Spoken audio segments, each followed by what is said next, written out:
Last time we did the interview, we talked about you and Nina Boy, settling your differences like men.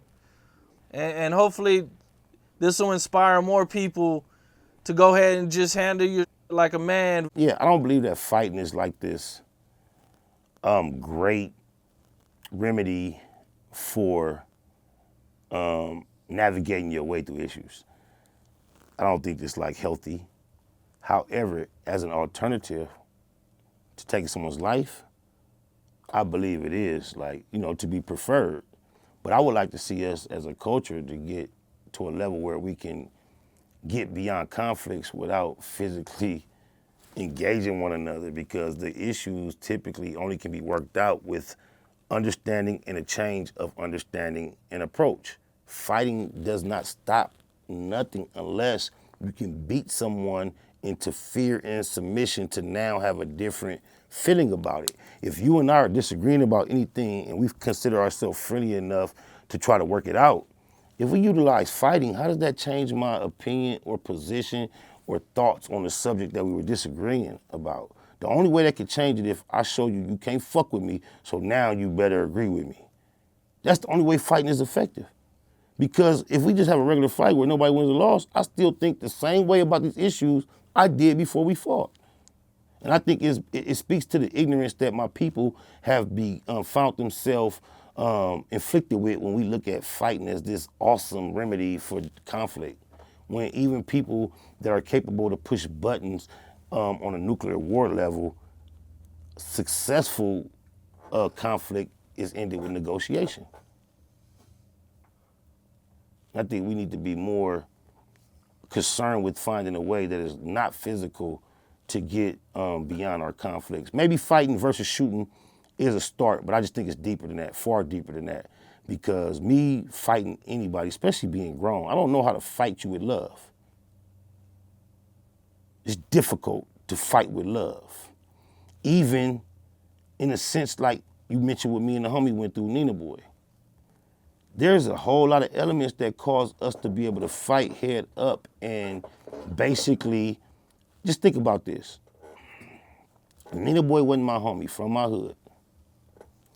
And I wasn't generally in his section where the numbers were dominant with his homies. Just think about me and anybody fighting outside of a group, and you fall, stumble, and I get an obvious advantage. In real life, there's nothing stopping me from just doing everything I can to harm you. But in a controlled environment with homies in this, not only is it typically a rule when he fall, you let him get up.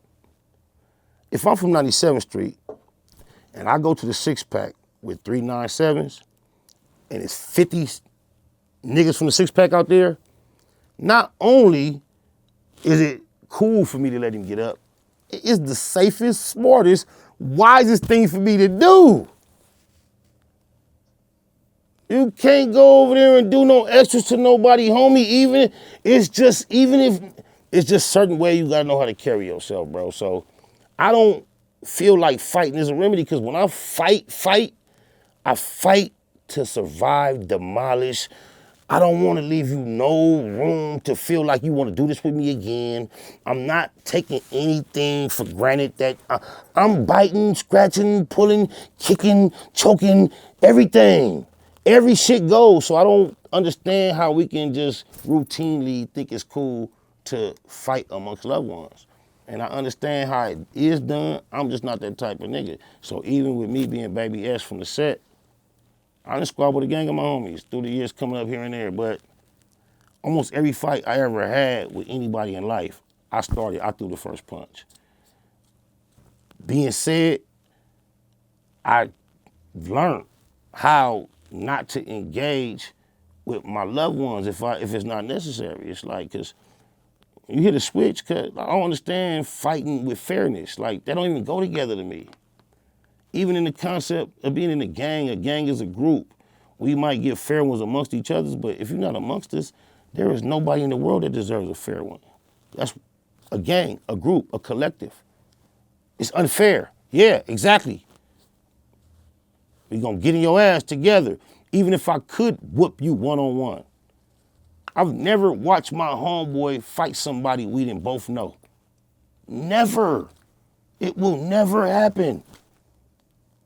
I don't understand it. Even when my homie in the wrong. Don't fight no stranger, nigga. You can't even fight no acquaintance that ain't on our side, nigga. Not while I'm there. It gotta be very, very, very strong bonds on both sides of this whole shit for me to watch one of my loved ones fight somebody I ain't fighting, cuz that's hard. It's the way I was bred, raised, the way I raised myself. And nobody really teach me that. That's how I taught myself. And me and my crew, that's how we pushed it, and that's how we push it to this day.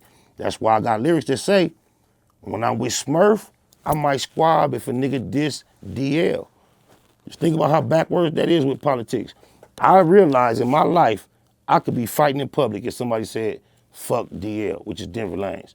You know why? Because Smurf is my partner. And if I happen to be somewhere with Smurf and he react to that type of energy, guess what? It's going up. Okay, I hear you, man. Now taking it back to your death row time, you know, one of the big things that was going on at that time is, I don't want to say all of death row, but Suge and Snoop had their issues going on, and it, you know, kind of bled over into a lot of the artists with death row were taking shots at Snoop and coming after him, man. You know, what was your perspective on everything when that was going on? Man, I personally got caught up in that dynamic myself, and I got on a record that was directed toward dissing Snoop Dogg myself. And, you know, my perspective was I found myself in the midst of something that I was aware of going on before I was knowing any of these people. And you kind of get caught up in the fact that, like, damn, you kind of fell into one of the magazines you were reading. You fell into your dream. Like, you're aware that these people had these issues going on from just a general perspective, and now you're part of it. So you try to balance what you would think should be done versus what you feel like you should do for your particular situation. So, you know, when I look in hindsight, I would say it's against my better judgment, but it was my better judgment at that time. I think I knew better. Yeah, I jumped in full-fledged, just aligned myself with Suge Knight against Snoop Dogg on some diss shit based on the fact I was affiliated with these people. And, you know, it's kind of hard to feel guilty or feel like it was such a terrible thing when you compare it to the nature of just the culture of what we do. Like, niggas beef for sport is what it do. So it didn't seem like such a deep thing at the time. However, also because when you look at Snoop Dogg and you think about we in the rap game and you just taking lessons from what has already happened and even what he's gone through, you kind of like are aware of the way he was going at it with Easy. And at least from a personal perspective, outside looking in, no one perceived any personal problems he had with Easy, you know, and because of his association with who was helping him get on, he was comfortable doing whatever. So, you know, in the spirit of that, probably similar mind frame as him, I was just trying to be down with those that I was down with. But however, I kind of like didn't appreciate the fact that I got engaged in being disrespectful toward Cuz mama. And I said some things about his mother, rest in peace to Beverly. I didn't even know his mother's name. So it wasn't something really that came out of me. But I allowed Suge to motivate me to go back in the booth after I did my record, my verse, and add some commentary, which was disrespectful towards his mom. So what everybody else was going through with the whole little shit, I can't speak on. But me personally, that was my experience with being around at that time where it was conflict between those two entities. I don't feel that bad about being down with who I was affiliated with and associated with, and I have no regrets. But if I can take any thought from me reflecting on that, I remember through it all that I kind of wish I hadn't said what I said about Cuz mama. Yeah, you felt, you know, you was kind of just caught up in the moment, you know, being down with Suge and, you know, Suge, you know, involving you in death row and everything. And, you know, I seen that you approached him at a West Coast conference one time. What all was going on with that? Look, that was all stemming from. That was all. Cam.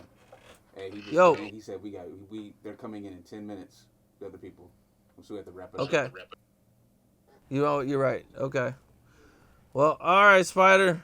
So I'll answer that. Yeah, Good looking. we'll get to it next time. This will kind of tease him for the next one. Hey, tap in with Mika though. She gonna do some numbers. You know she don't want to expose whack booty cheeks. Oh, I wanted to ask you about that too. Damn it. Okay. Call me back sooner than later, bro. All right. Sounds good, man. Much Appreciate love. you, Spider.